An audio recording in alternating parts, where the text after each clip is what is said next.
Let's talk about video games. Let's talk about video games from the past. Okay. Not 5 years ago. You see where I'm going with this? Not 10 years ago. How many? 10,000 years. It's a long time. Before our Lord and Savior Jesus Christ walked the earth. What initially seemed like a sort of a Blood Dragon style spin-off game, it turns out is actually a really good Far Cry game. Maybe probably the best Far Cry game in a little while. Maybe. Yeah. Mike Mahardy. So committed to your evaluation. Maybe, probably in a while. Maybe. Yeah. Just sitting on this fence, just woo. Just thought I'd interrupt you real quick there. Yeah, Far Cry Primal. It's out now. It's it's out on consoles.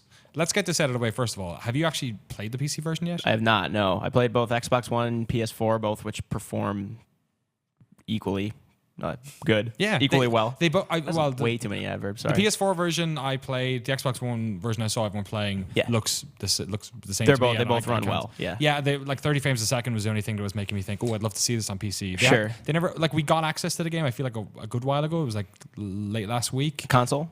Sorry, yes, on console. Yeah. But PC still hasn't, I guess it's not out until next week, so. Right. No, I've not been able to play it yet. But I will soon, and then update the review. Yeah, just to make sure it's not totally technically busted. Screwed up. Yeah. Which you could go either way. You never know. But yeah, let's talk about what we have played. Primal. It's a pretty cool game. Yeah. It was surprising because I think I shared the sentiment with a lot of people that maybe somewhere along the way they would try to make it more like they would kind of have to compensate for the fact that, it's a primitive time and you don't have grenade launchers and rocket launchers. I think I kept expecting to be to have some sort of wooden machine gun contraption to kind of just hamstring in or that's not the shoestring. Yeah. What is the phrase I'm looking for? Doesn't matter. Doesn't matter. We got it. Yeah, figure. You know what I'm saying. I mean, they don't even speak English in this video game, so don't worry about speaking English here. Yeah. That was one of the great things about this game. They really stick to the setting they established. It's not. It's not historically correct. You said for the people watching the video. So you know. For the people watching the video version, you literally said that as the B-roll had, I believe, Rob Handlery running around on the back of a mountain lion. So. Yeah, perfect. Also, you always have a map. Yeah, and also, you have a map, and you can control owls that drop bee bombs on people. The best thing I've done, and I captured on my PS4. People always say it's like a running joke about 3 and 4, and now Primal is that the eagles are annoying because they'll just swoop on you. An eagle was flying at me as I was stealing. It was a quest to take rare eagle feathers and to craft something specific. And he's flying at me. I took out my club and smoked it. He just kept going into the cliff behind me and ragdolled. It was the most satisfying thing ever. I had a moment last week when I did the Now Playing where there was an eagle in the distance picking up a goat and flying away around with it. Someone told me this. And I missed it with the first one, and he's about maybe 40 feet above me in the air, and the second arrow fucking nailed the eagle. Both of them fall down. Wait. Oh, you hit the eagle, but the goat died too. Oh well, the goat. Yeah, well, the goat. Well, I'm sure he was both of them. He was alive when the eagle dropped him. Yeah, but not when he hit the ground. That's good.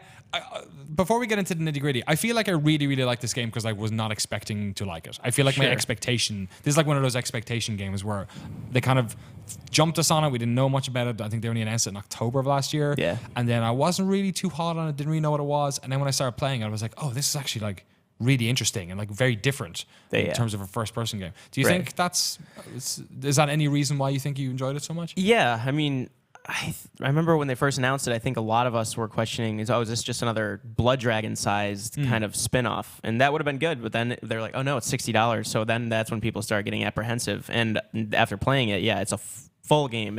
It does not feel just like... It's a reskin in a few ways, but that's being kind of disingenuous because it does a lot of its own things really well. But I think that factored into how I was really pleasantly surprised at how much it feels very much like its own thing, separate from 3 and 4. I think going back, I loved 3. 4, I was already getting tired of it. They're such long games. Yeah. But 4, I was kind of already having fatigue. So I think if they needed to do something new, this was the time because... It really is its own thing, and that was one of my favorite parts about the game. It really sticks to the setting that they chose to go with, and on almost every layer. So it feels like an old Far Cry game, in the fact that this is a game where you're going out and taking over outposts, and you're upgrading yourself and your skill tree, and also. In what ways does it not feel like a Far Cry? In what game does it feel like its own thing? It's very much more focused on survival, not as much as Don't Starve or The Long Dark. It's not. that's not its main conceit. It is a survival enough where you're thinking about it constantly. It's a good balance between trying to survive, but also you're still having fun. It's not just like dire all the time. You go into the frozen north and there's a cold meter that kind of keeps falling down, and if you don't have a torch lit in front of you, or you're not near a bonfire, you have to manage because you're just wearing like fur and a loincloth, which just put on more clothes, you'll be fine. But you don't always have. You can't just put on like raw. You can't just Leo your way into a horse. There you go. This is a perfect time to give advice as Dr. Brule and look to the camera for your health. Hey, kill a horse, climb inside, you dingus. I don't know, whatever. But that was a bad Steve Brule impression. It's really. It feels Don't worry, like no one's something- going to chop that out Yeah. and make a gif out of it. Yeah, but the setting itself it becomes a detriment at certain points because it's true, the setting, it's primitive, it's the Stone Age, your tool set is limited, and this is when supposedly this is around when humans started making tools, or at least a little bit after. Don't quote me on that. Don't worry about but it. It's not why people are here. Yeah, but the fact that they kind of like stick to those same 6 weapons and then you get like variations on them, it feels like it fits really well. Whether it is always fun or not is not. I didn't think that was the case, but after a while, I kind of really appreciated how much it really stuck to the Stone Age. We got a bunch of questions from folks here. Obviously, we got to play the game for well over a week, so let's jump into it and see if we can answer some of these. Black Orin Zero on Twitter says, "How random are the enemy encounters in this world? Do I need to be always watching my back?" You're kind of tense the whole time, for sure. It's like especially at night, there's a day-night cycle. That's another thing that happens. And predators are more aggressive and abundant, and there are different predators at night. There's certain like rare animals you have to hunt at night, but there are, like fire factors into it a lot. So I always want to have a club to light it to make a torch, because if there are predators coming up on you from behind, you just swing it, and like especially wolves will freak out with fire. Yeah. Certain animals won't be as affected by it. They'll run away and come back. Like a saber-tooth will consider you and then walk away. Yeah, a bear doesn't give a fuck. It's like the saber-tooth. The bear will just be like, I'm leaving. Or no, the saber-tooth will be like, I'm leaving, but it's because I want to, not because you're telling me to. The bear, will just be like, I don't. I can set a bear on fire, and they're like, "Come at me, pinch bro." out the fire, yeah. Yeah, they don't care. And now they're like, "I'm a flaming bear now." Yeah, now Did it you just made me way cooler and more dangerous. It's, I was pretty constantly watching my back. I know you were saying you were surprised at how like little you were sprinting, because you were kind of worried Totally. you're just going to come across a pack of wolves. It's really cool. The wolves travel in packs. The tigers hunt alone. It's it's very. And at nighttime, all the pumas come out, and it's like, holy shit. Yeah, that was the thing. Because I was wondering how big the map was and what the traversal was going to be like. Because like Far Cry games are, like one of them had a bloody helicopter you were like flying around in. Like there are games about trying to get to the faraway place. Whereas the momentum, it was like it was like, it's not about the destination, it's the journey. That's what this one felt like. Where actually it was interesting going from place to place, because you couldn't like just sprint through an area. Because like I was sprinting through areas, and I turned and a bear was there, and you can't just kill a bear, and you can't even outrun a bear. You need to like figure out a way of getting away from it. And I thought that was incredible, because, and at the start, like super scary, because literally everything could kill you. Yeah. And then the interesting thing was when you do all the Beastmaster stuff and you train a beast to be your buddy, then for instance, if you have like a big cat, then that scares away all the like wolves and stuff. And so it's one less thing to have to worry about, which is pretty cool. And that's the Beastmaster abilities are probably my favorite part of the game, especially when you start doing the legendary beast hunts with forget the name of the hunter. She gives you specific missions to go on to get the Bloodfang Sabertooth, the Blood Tusk Mammoth, the Scar Bear or something. I got the Sabertooth, which helped me hunt all the other ones. But yeah, you eventually, they're kind of the power weapons of Far Cry Primal in like grenade launchers or rocket launchers absence, because there were legendary pistols and whatnot. But they become an extension of yourself. You could tell them to go attack a certain enemy, Udam or Azila, the other cavemen, or just hunt like big mammoths, because mammoths take forever to bring down if you're just using spears. But if you have the Bloodfang Sabertooth with you, it's pretty cool. Like when the mammoth is close to dying, the Sabertooth will like climb on top and then just bring it down, just destroying it. And then I think Rob said he saw it grab a boar and pull its head back and just like eat its throat. Oh yeah, Which I want to see that. But like. Yeah, that's again, and the Beastmaster ability just kind of feed into that setting a little more. Cavemen couldn't control animals like that, but it's still a cool way to. Yeah, I know I talked to you about this a little bit. I really wish you could make animals hunt for food for you. Yeah. Right, yeah. Like, owl, go get me a squirrel real quick. Not squirrels, but you can have the Sabertooth say, like, go kill that boar.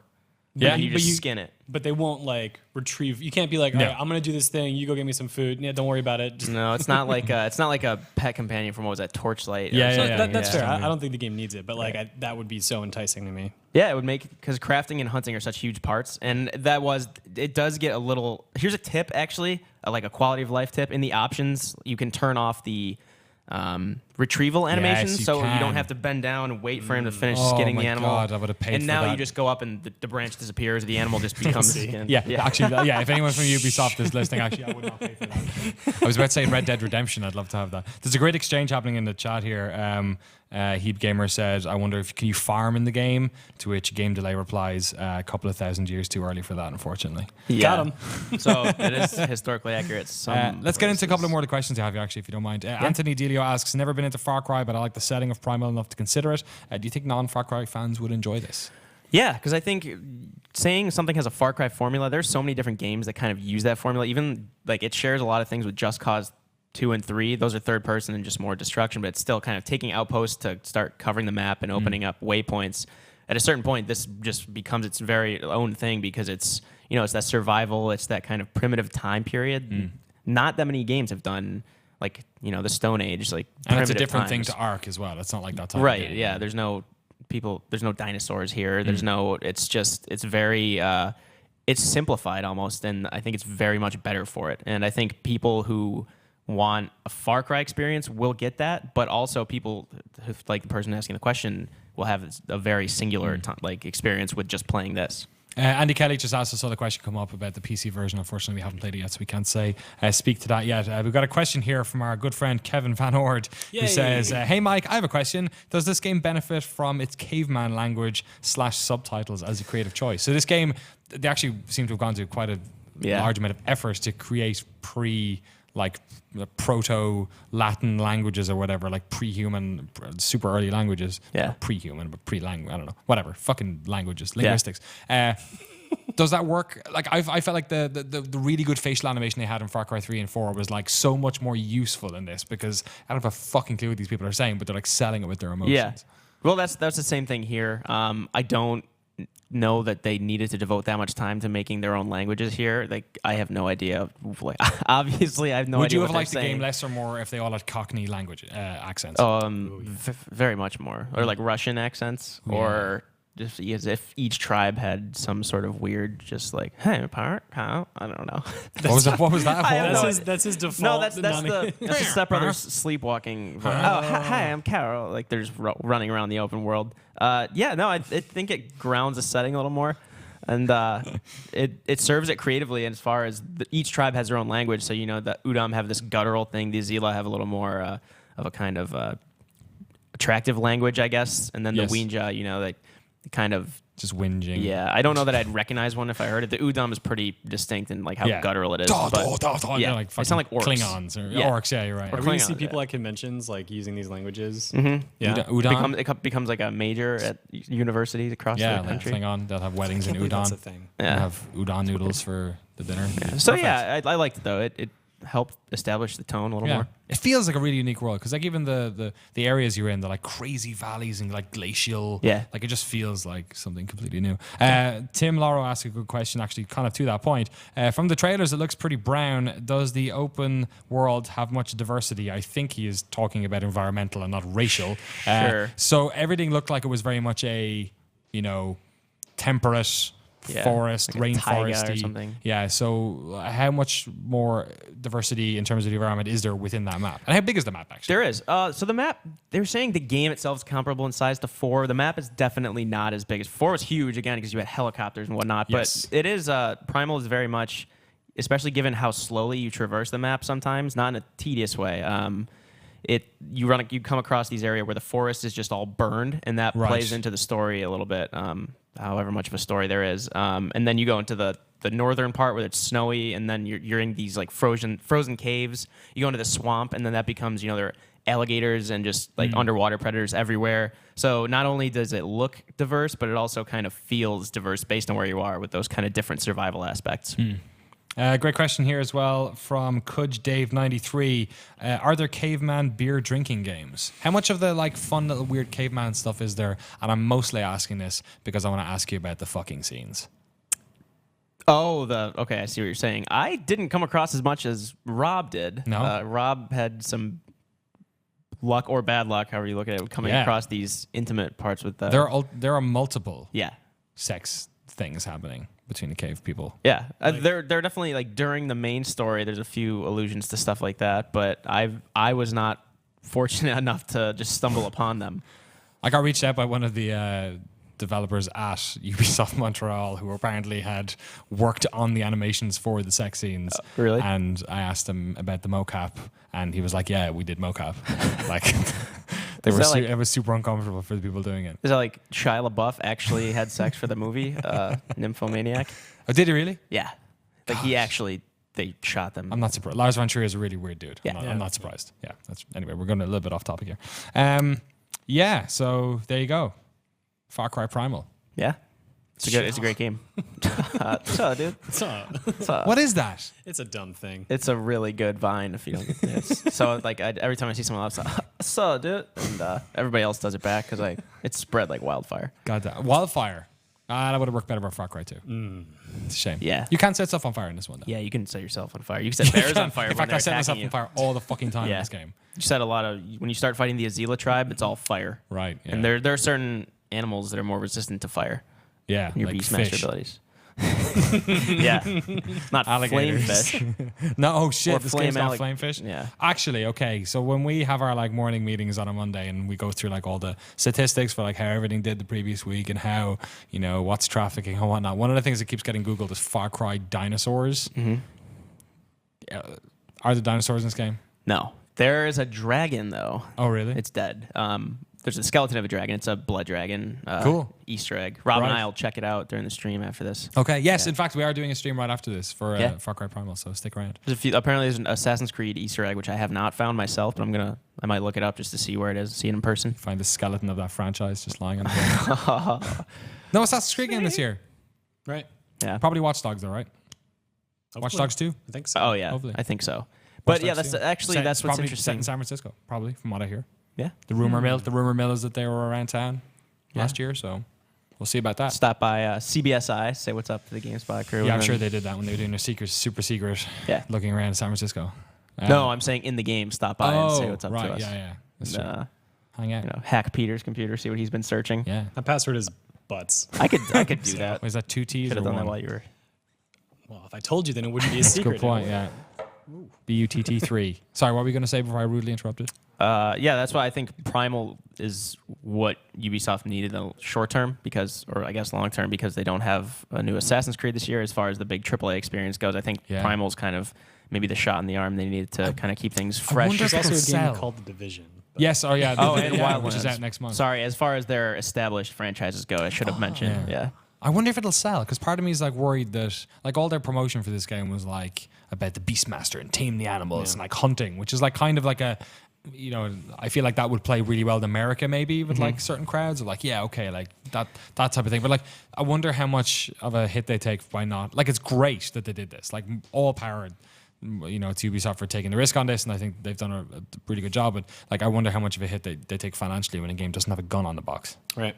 No, that's a real consideration. I'm sure that they talked about. It could be just a chance for them to test the waters with whatever things they've learned from the past few games, helping them at least make it a more efficient development cycle. Right. I don't know, but Yeah, I maybe wonder- that was part of it. Yeah, I wonder how long they were working on this one as well, considering we only found out about it in October or whatever. 9 months before. kind of impressive. Oh, no, sorry. Like what? How many months was it before it released that we found out about it?